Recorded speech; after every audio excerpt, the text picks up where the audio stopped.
You're not afraid of failing.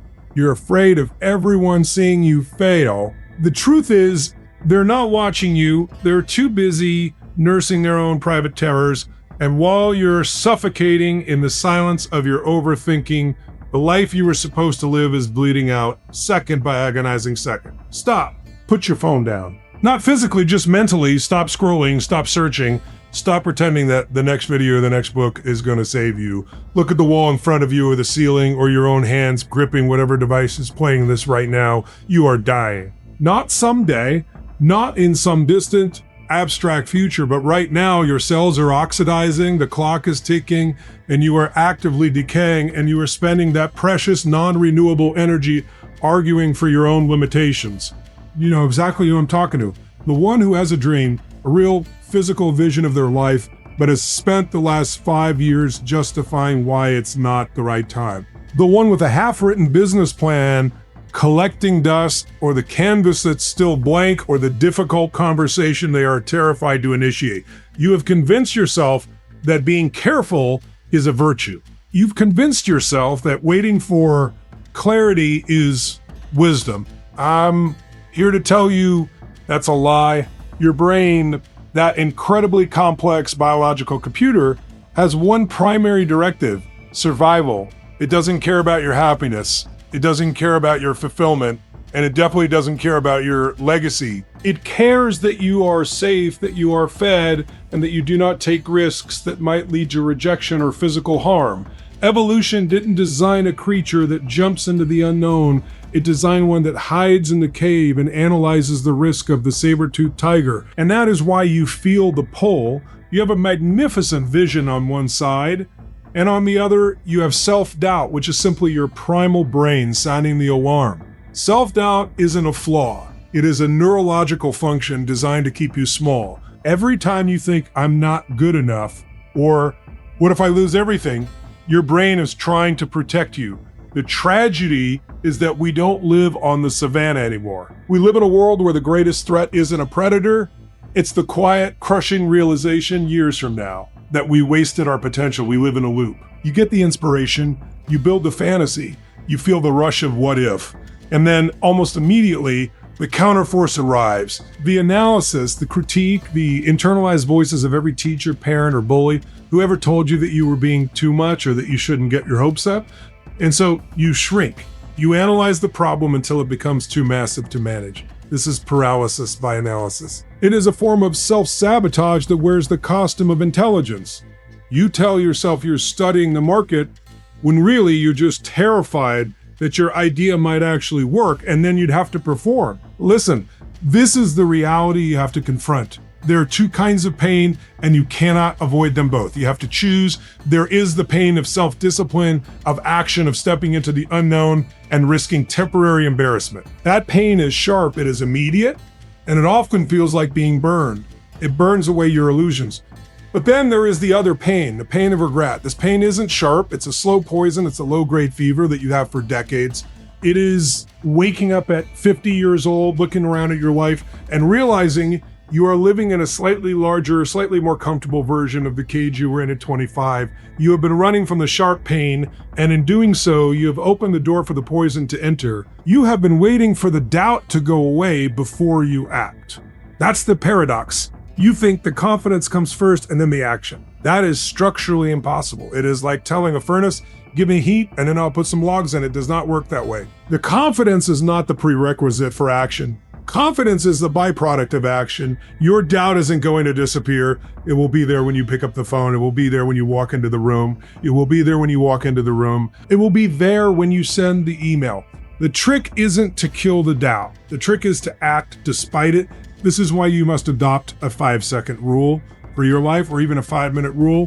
When you have an impulse to act on a goal, you must physically move within 5 minutes. If you don't, your brain will flood you with reasons why you can't, shouldn't, or won't succeed. That 5-minute window is the delta between who you are and who you could become. You think you are fighting external forces, but your primary adversary is your own chemistry. Your brain is a chemical factory flooding you with dopamine when you imagine the success, and cortisol when you consider the cost. But you are not your brain. You are the awareness behind your brain. You are the observer who can notice the thought, I'm going to look stupid, and then immediately decide to do the thing anyway. This battle is not won in a glorious moment on a stage with thousands of people cheering. This battle is won on a random Tuesday at 11:45 p.m. in the cold, hard light of your room when you decide to finish the project instead of numbing yourself with entertainment. It's won in the moment you decide to go to the gym, even though you feel like gravity has tripled. The narrative of your life isn't written in one great book. It is typed one character at a time. The character you choose is the character you become. Consider the cost of staying exactly where you are. Calculate it not in dollars, but in identity. If you continue down this path in 5 years, who will you be? Will you be stronger, wiser, more compassionate, or will you be a slightly more cynical, slightly more resentful, more brittle version of the person you are now? Doubt is a thief. It doesn't just steal your future, it steals your present, it consumes your attention, and drains your life force. Every minute you spend debating with your limitations is a minute you aren't creating your reality. You have the tools, you have the access, you are living in an era where information is free, and the barriers to entry for almost any pursuit have collapsed. Your grandfathers had to ask for permission from gatekeepers. You don't have to ask for anything. You don't need permission to start a podcast or paint or code or build. You only need the will. The reason this scares you is because it removes the last hiding place. When you realize that the only thing stopping you is you, the pain is excruciating. It's easier to believe the system is rigged. It's easier to believe you have bad luck. It is terrifying to accept that you are entirely responsible. But in that terror is the seeds of your absolute freedom. Because if you are the problem, you are also the solution. This is the truth that successful people understand. They do not have fewer doubts than you do. In fact, their doubts are often greater because their risks are higher. The difference is their relationship with that doubt. They have conditioned themselves to treat doubt not as a stop sign, but as a compass. They have realized that the thing they are most terrified of doing is often the very thing they need to do next. Your doubt is not a prediction of the future. It is a reflection of your past conditioning. It's the scar tissue of old rejections, but you are not your past. You are a biological organism that regenerates itself every single second. The person who failed yesterday doesn't exist anymore. The only reason the failure has power is because you choose to reanimate it in your memory. You are creating a narrative about your incompetence, and you have become an excellent storyteller. It is time to tell a different story. It is time to become an unreliable narrator regarding your own fears. You are currently looking at a mountain. It's massive, shrouded in mist, and you're convinced that to start climbing, you have to be ready to reach the summit today. You're not. No one is. The way you climb a mountain is by putting one foot in front of the other. The goal isn't the summit. The goal is the next stride. The goal is the next stride. When you get overwhelmed by the magnitude of your vision, you shrink it down until it fits in the palm of your hand. What is the one small action you can take right now? The smallest possible action. Is it writing a single sentence? Is it making a single push-up? Is it organizing just one shelf in your apartment? Doubt can only exist in the abstract future or the unchangeable past. Action lives in the eternal present. Action is the antidote to doubt. The moment your body moves, the chemistry changes. Your frontal lobe takes over. You shift from the emotional limbic system to the logical executive prefrontal cortex. You cannot think your way out of a slump. You have to do your way out of it. You build evidence. Every time you show up for yourself, even for 5 minutes, you are casting a vote for the person you want to become. You are building a track record.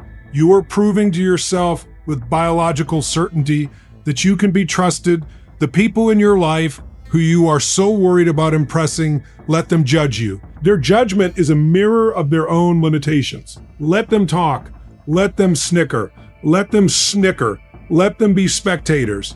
History doesn't remember the spectators. It remembers the gladiators. And the gladiators were covered in dirt and blood and sweat, and they were, more often than not, very, very scared. But they stepped into the arena because they knew that the alternative was a slow death in the shadows. This conversation is almost over, and when the video stops, the silence is going to return. And that silence is the most important part. That silence is the gap. It is the void where your life is either going to expand or implode. You will feel the pull to find another video, another voice to distract you from the responsibility that is pressing down on your chest. You will want to stay in this theoretical state of improvement, but you must resist. The only way to kill self-doubt is not by arguing with it. You don't get into a verbal match with your biology. You overwhelm it. You move so fast that it doesn't have time to react. You act before the doubt has a chance to articulate its arguments. Do not think about how you will sustain this. Do not think about where you will be in a month. Think about the next 5 minutes. That is all you have.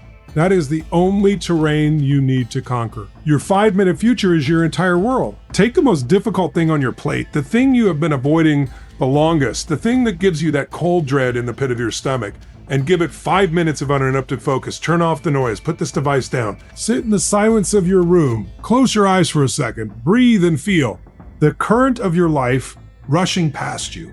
It is going to stop one day. That day might be tomorrow, and you will not care about the opinions of people who didn't believe in you. You will only care about whether you have the courage to express what was inside of you. Your vision isn't random. It was given to you for a reason. Ignoring it is the ultimate act of self-betrayal. Do not commit that crime. Do the thing that terrifies you. Do it now before you change your mind and before the poison takes hold again. The clock is ticking,